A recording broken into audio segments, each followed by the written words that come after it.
Halo guys, kembali lagi di Belajar Arsitektur bersama saya Virus dari PT Rancang Reka Ruang. Nah, sekarang ini kita sudah mulai masuk ke musim penghujan nih. Siapa yang di halaman rumahnya itu sering becek atau bahkan banyak genangan air?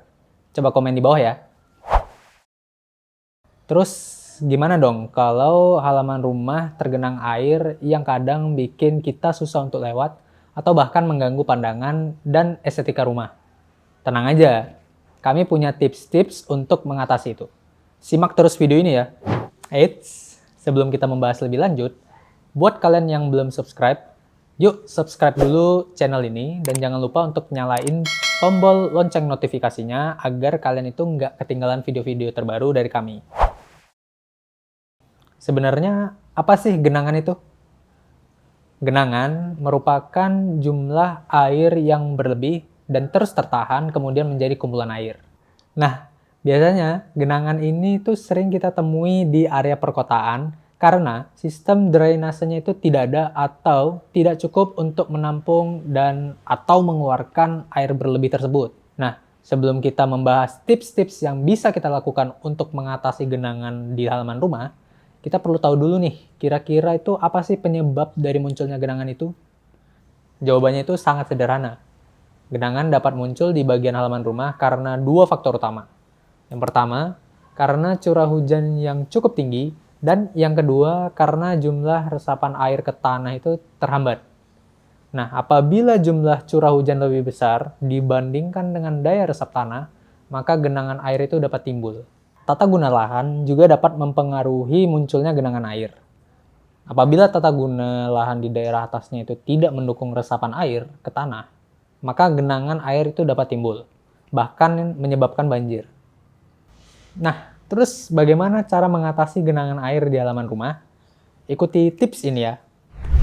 Yang pertama, memasang French drain. Apa itu French drain? French drain itu sistem drainase yang sering dipasang pada area yang terdapat genangan air, terutama itu di halaman rumah maupun gedung-gedung perkantoran. Nah, meskipun begitu, kamu perlu memastikan bahwa sistem drainase ini itu terpasang dengan benar, sehingga air yang tertampung itu tidak meluber dan mengenai halaman tetangga. Yang kedua, mengurangi penggunaan paving block dan semen. Beberapa rumah itu mungkin memilih untuk membuat halaman rumahnya tertutup dengan paving block atau semen. Hal ini bertujuan untuk mengurangi kebecekan ketika musim hujan tiba. Nah, meskipun begitu, terkadang area yang tertutup sepenuhnya oleh semen maupun paving block tetap tergenang oleh air ketika hujan tiba. Lalu, apakah penggunaan paving block dan semen efektif untuk mengurangi kemungkinan terjadinya genangan air? Nah, jawabannya itu adalah tergantung. Sebaiknya kamu tidak menutupi seluruh halaman itu menggunakan paving block atau semen. Hal tersebut karena dua material itu dapat mengurangi daya serap tanah terhadap air. Air itu hampir tidak dapat menembus semen kecuali jika lapisan semen tersebut mengalami kebocoran. Yang ketiga, membuat lubang biopori.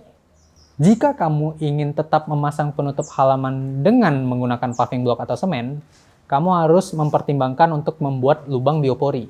Drainase menggunakan lubang biopori merupakan cara yang tepat untuk meningkatkan daya serap tanah. Lubang ini dapat berupa lubang silinder vertikal di dalam tanah dengan diameter 10 cm dan kedalaman 80 hingga 100 cm.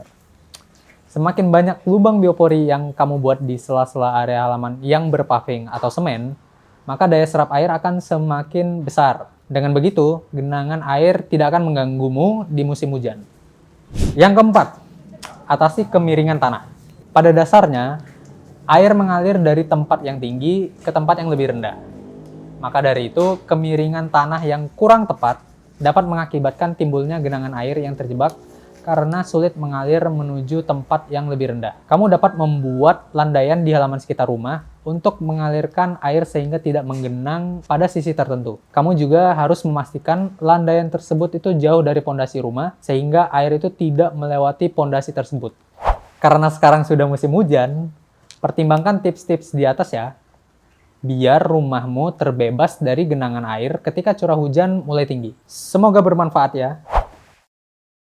Oh iya, kalau kalian punya ide-ide konten yang menarik atau mau tanya-tanya seputar arsitektur dan interior, boleh banget untuk langsung tanya lewat komen. Kalau kalian ingin konsultasi dengan jasa arsitek dan interior, jangan ragu-ragu buat hubungi PT Rancaraka Ruang lewat kontak di kotak deskripsi di bawah ini ya. Nah, sekian video kita kali ini. Sampai jumpa di video-video selanjutnya bersama saya Virus. Bye-bye.